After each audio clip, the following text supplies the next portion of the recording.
Nos introducimos entonces en el tema de la fe y los sentimientos. La fe es, tendremos que decir en primer lugar, un don de Dios, dado en el sacramento del bautismo de un modo especial como una virtud infusa que es dada al alma, que por supuesto nosotros podemos colaborar con sucesivos actos de fe y la recepción de los sacramentos, que están siempre ahí a nuestra disposición para seguir creciendo en esta virtud de la fe. El Catecismo de la Iglesia Católica, al hablar sobre la fe, en el punto 153, lo primero que destaca es que la fe es un don de Dios. Por eso dice en ese punto, la fe es un don de Dios, una virtud sobrenatural infundida por Él.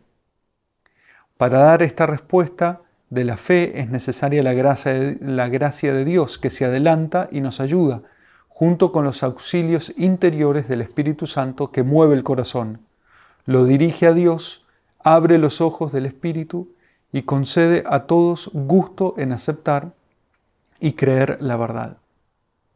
Es claro, como dice el Catecismo, que es un don de Dios y explica un poco a qué se refiere.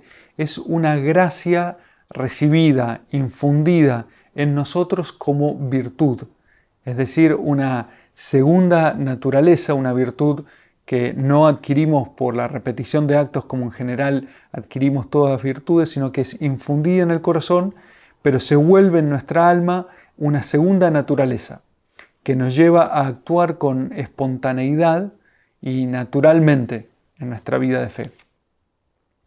Esto no se opone al punto que sigue en el Catecismo, el número 154, en el cual se destaca la fe como un acto humano. Dice, pero no es menos cierto que creer es un acto auténticamente humano. No es contrario ni a la libertad ni a la inteligencia del hombre depositar la confianza en Dios y adherirse a las verdades por Él reveladas. La fe tiene esa doble dinámica, podríamos decir. Por un lado, es un don o una asistencia divina que nos es dada gratuitamente en cuanto virtud infusa, y por otro lado es un acto humano, es decir, un acto libre, un acto de la voluntad, un acto racional, un acto inteligente que nosotros podemos realizar, por el cual nos adherimos con nuestra voluntad a la voluntad de Dios que se revela. Esta dinámica del acto de fe es descriptiva de lo que es la fe en general, podríamos decir, en cuanto cada uno puede decir creo en Dios. Pero también hay sucesivos actos de esta fe sobrenatural en nuestra vida que se dan día a día. Es lo que llamamos la obediencia de la fe. Como por ejemplo cuando siento una inspiración en la oración y luego tomo una decisión de empezar a hacer algo, como cuando en la misa, por ejemplo, experimento que una palabra que se dijo fue especialmente dicha para mí y eso me mueve a la acción, cuando vuelvo de un retiro espiritual y vuelvo y hago mi plan de vida y así me resuelvo a vivir más de acuerdo a la fe, o cuando puedo simplemente interpretar algún evento de la vida como parte de la providencia de Dios y eso me lleva a obrar en la fe. Eso es lo que llamamos la obediencia de la fe, estos actos sucesivos de fe que se dan en nuestra vida. Por último, esta es la fe sobrenatural, de la que hablaremos en este curso, que debe ser distinguida de lo que llamamos la fe natural, que todo hombre ejercita en su vida día a día en cuanto que depositamos nuestra confianza sobre otras personas, tenemos fe en lo que enseñan nuestros profesores o en lo que me cobra una persona cuando voy a comprar algo. Es decir, utilizamos esa fe natural o confianza continuamente en nuestra vida. Pero eso no es de lo que estamos hablando, sino que hablamos de la fe sobrenatural. Entonces, para recapitular, distinguimos entre la fe como don y la fe como un acto humano. Luego, la fe en general como el primer acto de sumisión de la inteligencia y la voluntad a Dios que se revela, y los actos sucesivos de fe obediencial que se van dando en nuestra vida. Y finalmente la fe sobrenatural, de la cual estamos hablando, distinta de la fe natural que toda persona ejercita en su diario vivir. Ahora bien, en este deseo de clarificar los conceptos y de qué estamos hablando en cada situación, debemos entrar en algunos aspectos de antropología fundamental para poder clarificar qué son los sentimientos de los cuales hablamos, qué son, cómo interactúan en el hombre y quizás si podríamos decir cuáles son los principales o los más sobresalientes en el corazón humano. Los sentimientos han recibido distintos nombres. El nombre más tradicional es el de pasión, que hace referencia a la receptividad, al ser pasivo frente a algo. De ahí viene el nombre de padecer, por ejemplo, el padecer algo a lo cual nosotros somos receptivos o pasivos. De ahí viene el nombre de pasión. Y se refiere sobre todo al concepto de que cuando hay una causa que lleva a alguien a pasar de la potencia al acto, podríamos decir, nosotros somos pasivos frente a esa causa.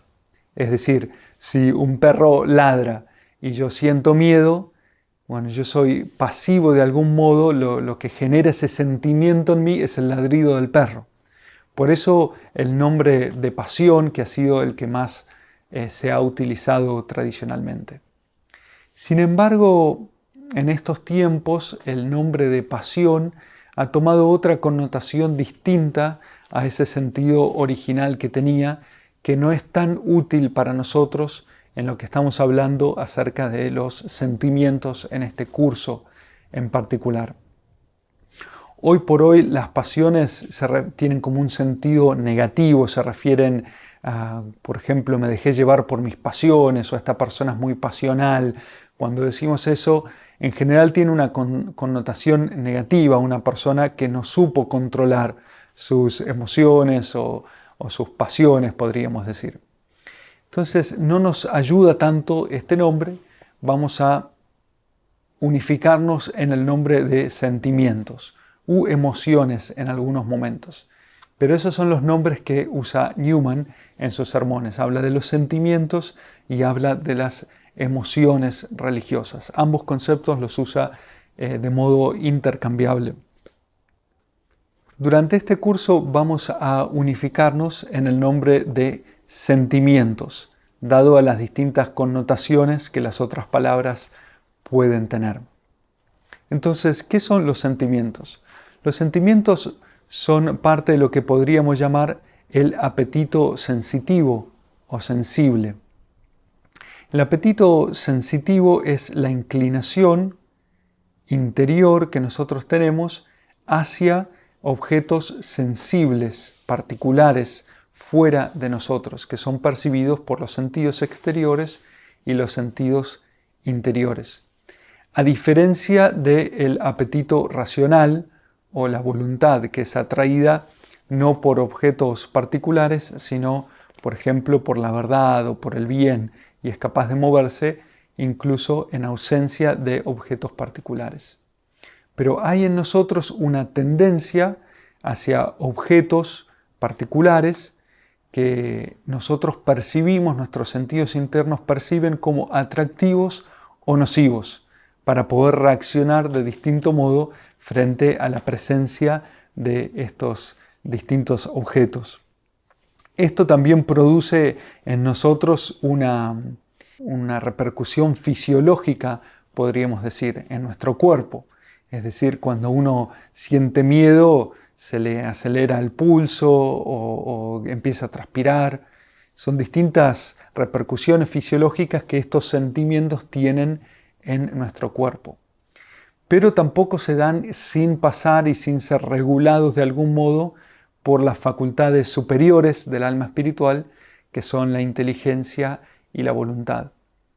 Por eso los sentimientos son un fenómeno mixto impresionante en el hombre, que tienen una conexión con nuestros sentidos internos y externos, tienen una repercusión fisiológica y también tienen un matiz espiritual, dado que son gobernados por las facultades superiores del alma. Por eso es tan interesante para estudiarlo y poder ver cómo se relaciona con los actos de fe en nuestra vida.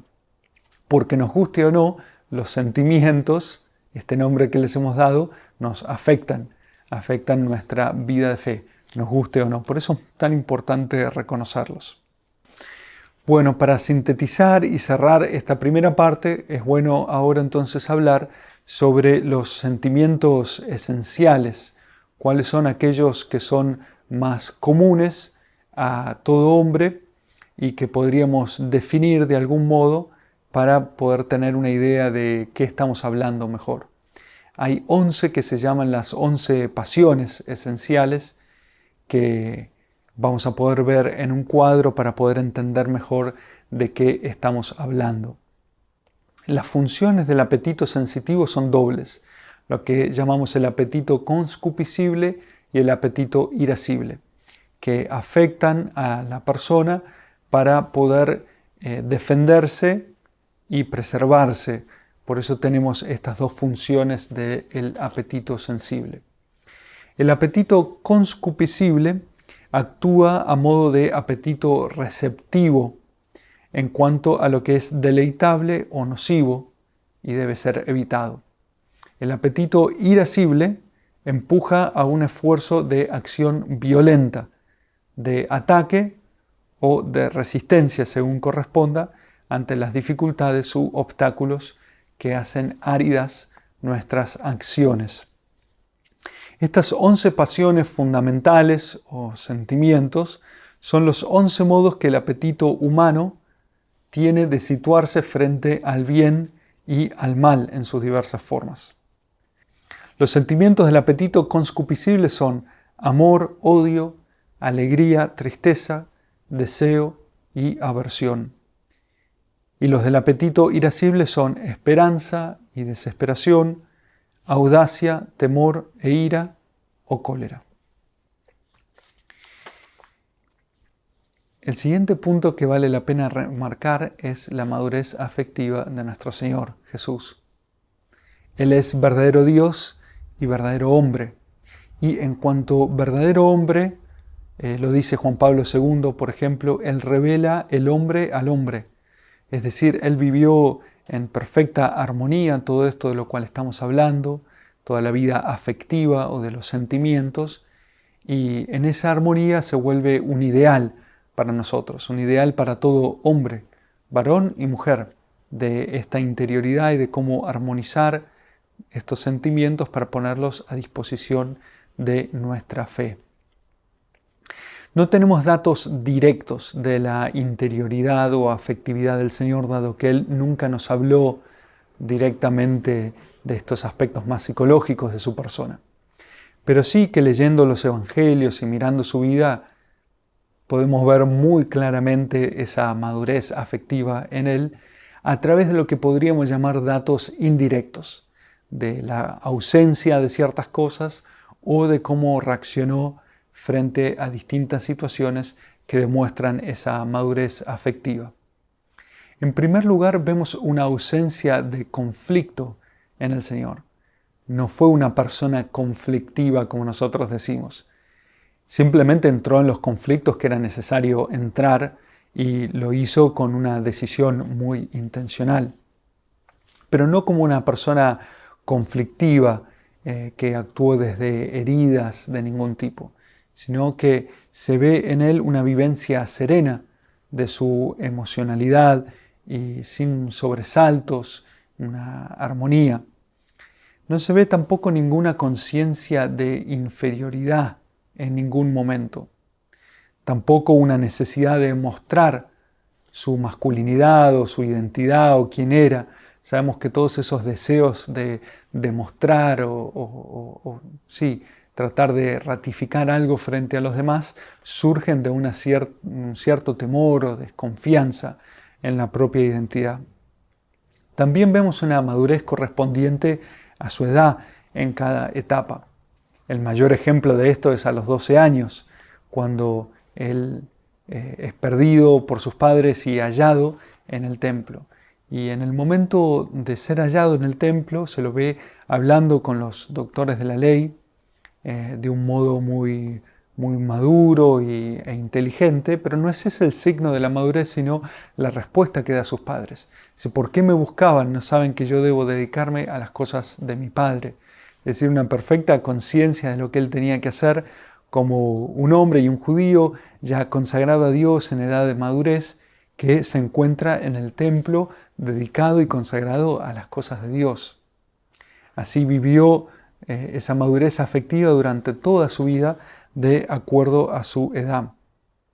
También su conciencia de unión con el Padre podríamos destacar, que hoy por hoy sabemos por la psicología lo importante que es esa relación con el Padre en el desarrollo afectivo de cada persona. También vemos en él la presencia de virtudes, aquellas que vemos como la templanza, la mortificación, un hombre de una gran prudencia, justicia, coraje, esperanza. ¿Qué podemos decir de su caridad, en especial con los más pobres, con los enfermos? Y muchas otras virtudes que no se ven, que él habrá ocultado intencionalmente o que no están relatadas en los evangelios. Pero sabemos que las virtudes crecen de modo armonioso, como los dedos de una mano, que aunque distintos van creciendo de un modo armónico. Así son las virtudes. Por eso sabemos y podemos concluir que si el Señor tuvo todas estas otras virtudes, también tuvo las otras que quizás no vemos con tanta claridad. Tampoco muestra obsesiones de ningún tipo, o ansiedad o depresiones. Su modo de enfrentar el sufrimiento y la muerte, sufrir sin resentimiento o sin orgullos. La figura de Cristo es realmente un ideal de lo que significa ser hombre, del corazón humano. Por eso es muy importante mirarlo a Él, conocerlo más y también experimentar la atracción de aquello a lo que estamos llamados a imitar y que también se nos da como una gracia en cuanto que vivimos en Cristo. Llegamos por último entonces a hablar sobre esta relación de la fe y los sentimientos, sobre todo en un sermón particular de Newman, que es el sermón número 9 del volumen 2, que se llama El valor de los sentimientos en la vida cristiana. Ahí Newman nos indica la importancia que tienen los sentimientos y cómo el Señor los utiliza sobre todo en los comienzos de la vida cristiana, de la vida espiritual. En ese primer momento que llamaríamos de la conversión. Esto puede darse tanto para aquellos grandes pecadores que se convierten, como sería el caso de los San Pablos entre nosotros, como aquellos que han obedecido desde su juventud, pero que en su corazón se han alejado. El momento de la conversión, dice Newman, es como cruzar un río bravo, que nosotros no podríamos hacer por nuestra propia fuerza. Entonces, los sentimientos vienen en nuestra ayuda, en nuestro auxilio, para que una vez cruzado ese río podamos seguir caminando en la obediencia de la fe. Vamos a ver que esto Newman lo hace tomando, por ejemplo, el caso de este endemoniado de Gerasa, que es sanado por el Señor, los demonios son expulsados y él vuelve a su sano juicio. Y quiere en ese momento de impulsividad seguir al Señor. Le dice, permíteme ir contigo. Y el Señor le dice, no, este es el momento de ir a tu familia, a tus conocidos y proclamar a ellos lo que ha ocurrido contigo, la sanación que has recibido. Ese es el llamado que el Señor hace a traducir estos sentimientos que lo han ayudado en el momento de la conversión hacia la obediencia de la fe, que lo lleven a poder empezar a caminar en la obediencia de la fe. Por eso vemos como Newman indica claramente que no debemos oponernos a los sentimientos de ningún modo, sino que juegan un rol muy importante, sobre todo en los comienzos de la vida cristiana él dice en este sermón en particular. En los próximos videos seguiremos desarrollando las emociones religiosas y también cómo hacer uso de ellas en nuestra vida espiritual.